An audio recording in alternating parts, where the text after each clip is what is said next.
জিনিসটি উনি শুনছেন, আপনি আপনার প্রশ্নটি করুন। সেটা হচ্ছে যে আমার প্রথমে 1 ইয়ার আগে একটা 11 উইকসে কমপ্লিট মিসক্যারেজ হয়ে যায়। তারপর থেকে 7 মাস ধরে ট্রাই করার পরেও বাচ্চা হচ্ছে না দেখে আমি ডাক্তারের কাছে যাই। তখন ডাক্তার রিসেন্টলি গিয়েছি, তখন ডাক্তার আমাকে ক্লোমিফেন সাইট্রেট দিয়েছেন।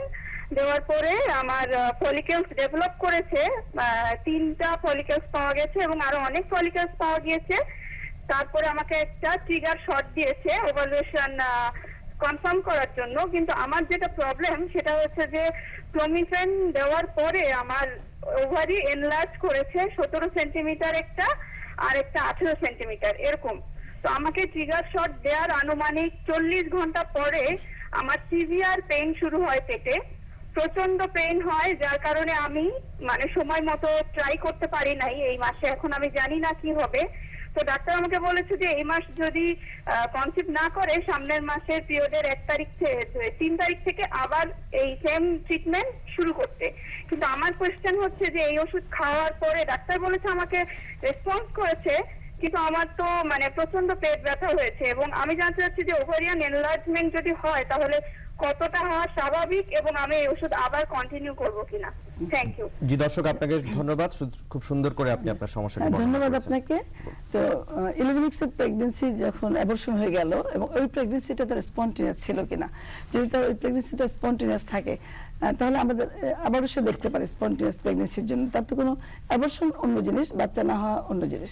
কাজে তার অ্যাবর্শন হয়ে গেছে সেটা ভিন্ন কথা, কিন্তু প্রেগন্যান্সি হতে তার অসুবিধা ছিল না।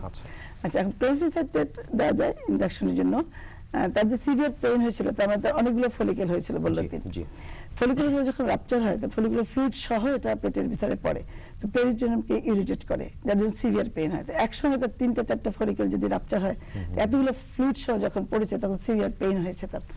এটা একটা, যার জন্য সে পেইনের জন্য সে ট্রাই করতে পারেনি।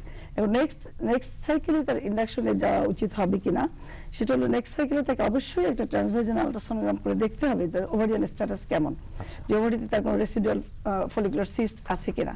যদি সবগুলো রাপচার নাও হতে পারে, 2-একটা থেকে যেতে পারে। যদি রেসিডুয়াল ফলিকুলার সিস্ট থাকে তাহলে তাকে দেওয়া যাবে না, তাহলে সিস্টগুলো আবার বড় হয়ে যাবে।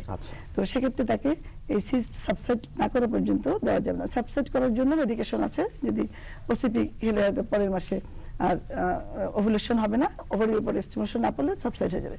তো সেক্ষেত্রে আমার সাজেশন হলো যে নেক্সট সাইকেলে যাওয়ার আগে অবশ্যই আল্ট্রাসাউন্ড করে তারপরে পেলভিক স্ট্যাটাস দেখে তারপরে যেতে হবে। জি ম্যাডাম, আমরা অবশ্যই নিয়ে আপনার সাথে কথা বলছিলাম, আমি এই বিষয়ে আবারও ফিরবো। স্যার, আপনার কাছে নতুন যে বিষয়টি জানতে চাইছি যে একজন নবজাতক শিশুর কি কি ধরনের জন্মগত ত্রুটি থাকতে পারে যেগুলি আমাদের সাধারণ মানুষের নির্দিষ্ট করে লক্ষ্য করা উচিত, বা ত্রুটি থাকলে সেগুলি কিভাবে প্রকাশ পায় একটু যদি বলেন। একজন ডাক্তার হিসেবে আমরা যে জিনিসটা সবচেয়ে বেশি আমাদের কাছে ইম্পর্টেন্ট সেটা হচ্ছে যে একটা ছেলে অথবা মেয়ে হলো সেটা আমাদের কাছে বড় নয়, যে বাচ্চাটা সুস্থভাবে জন্মগ্রহণ করছে কিনা সেটা আমাদের কাছে সবচেয়ে বেশি দরকার। জন্মগত ত্রুটি অনেক রকম হতে পারে। যদি আমরা উপর থেকে শুরু করি, যেমন একটা মাথা ফোলা হয় যেটা আমরা হাইড্রোক্যাপালাস বলি, অথবা অনেক সময় মাথা ছোট হতে পারে, সেটা সমস্যা নিয়ে হতে পারে। অনেক সময় বাচ্চারা ঠোঁট কাটা নিয়ে জন্মগ্রহণ করে, অনেক সময় তালু কাটা নিয়ে গ্রহণ করে। অনেক সময় দেখা যায় গলাতে একটা সিস্টের মতো টিউমারের মতো থাকে, আমরা এটা অনেক সময় সিস্টিক হাইগ্রোমা বলি। আরও কিছু সমস্যা, অনেক সময় দেখা যায় গলার একটা নিচের দিকে সামান্য একটা ফুটা থাকে, সেটা আমরা থাইরোগ্লোসাল ফিস্টুলা বলি, অথবা থাইরোগ্লোসাল সিস্ট, এগুলো নিয়ে জন্মগ্রহণ করতে পারে। অনেক সময় দেখা যায় যে আমাদের পেট এবং হার্টের মাঝে যে পর্দা থাকে আমরা ডায়াফ্রাম বলি, সেই ডায়াফ্রামে ফুটা থাকে, অথবা অনেক সময় ডায়াফ্রাম উপরে থাকে যেটা আমরা ইভেন্টেশন অফ ডায়াফ্রাম বলি। অথবা দেখা যায় যে অ্যান্টেরিয়র যে অ্যাবডোমিনাল ওয়াল আছে সেই পুরো ওয়ালটা নাভির নিচে থেকে নাই। আচ্ছা, এবং প্রস্রাব দেখা যাচ্ছে 2টা ফুটা দিয়ে প্রস্রাব ফোঁটা পড়তেছে। এরকম সমস্যা তাহলে আমরা এক্সটোপিক ব্লাডার বলি। অনেক সময় এরকম পেটের নিচের প্রস্রাব এবং প্রস্রাবের রাস্তা পর্যন্ত খোলা থাকে, আমরা সেগুলো এক্সটোপিডিয়াস কমপ্লেক্স বলি। অনেক সময় দেখা যায় যে বাচ্চাদের প্রস্রাবের রাস্তা ঠিক মতো জায়গায় থাকে না, ছেলে হলে আমরা এটা হাইপোস্পিডিয়াস বলি অথবা ইপিস্পিডিয়াস বলি। অনেক সময় দেখা যায় যে ছেলে বাচ্চাদের টেস্টিস দুইটা স্ক্রোটামে থাকার কথা, কিন্তু দেখা যাচ্ছে জন্মের সময় সেটা নাই। অনেক সময় দেখা যায় যে বাচ্চাদের পায়খানার রাস্তা নাই, সেই পায়খানার রাস্তা না থাকার আবার কতগুলো জাস্ট আমরা নিচে থাকে না, সেটা আমরা লো ভ্যারাইটি বলি। কখনো অনেক উপরে শেষ হয়ে যায়, হাই ভ্যারাইটি থাকে। অনেক সময় আমরা দেখি যে বাচ্চাদের পা বাঁকা হয়ে জন্মগ্রহণ করে, সেটা আমরা যেমন টেলিফিজিকোনোভেরেস বলি, এরকম অসংখ্য সমস্যা নিয়ে জন্মগ্রহণ করতে পারে।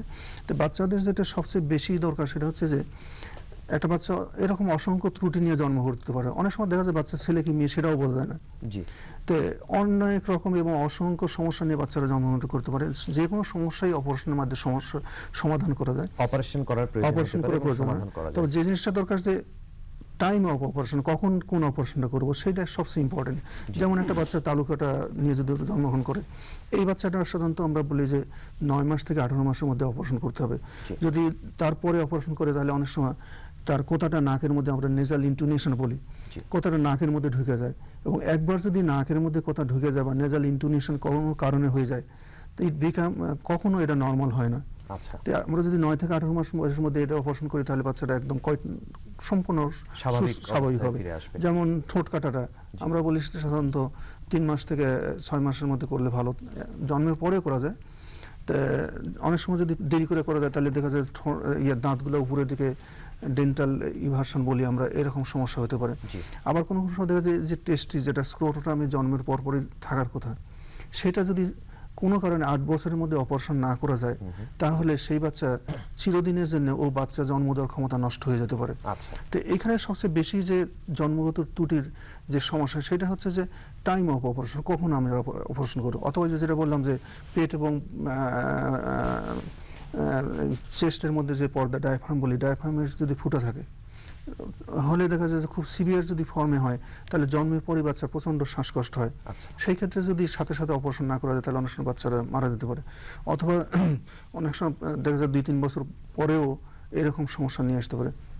আপনি যেটা বলতে চাইছেন যে স্যার বিভিন্ন রকম জন্মগত যে ত্রুটিগুলো রয়েছে এবং যেগুলির ক্ষেত্রে অপারেশন করা প্রয়োজন সেগুলি যত তাড়াতাড়ি সম্ভব ডায়াগনোসিস করে অপারেশনের সিদ্ধান্ত। না, সবসময় যে তাড়াতাড়ি করতে হবে তার না। যেমন হচ্ছে যে আপনি তালুকাটা যদি কোনো বাচ্চা জন্মগ্রহণ করে তাকে যদি আপনি 9 মাসের আগে অপারেশন করেন তাহলে সঠিক সময়ে, হ্যাঁ, মাসলগুলো ম্যাচিউর হয় না, আমরা অপারেশন করলে ওটা ছুটে যাওয়ার সম্ভাবনা বেশি থাকে।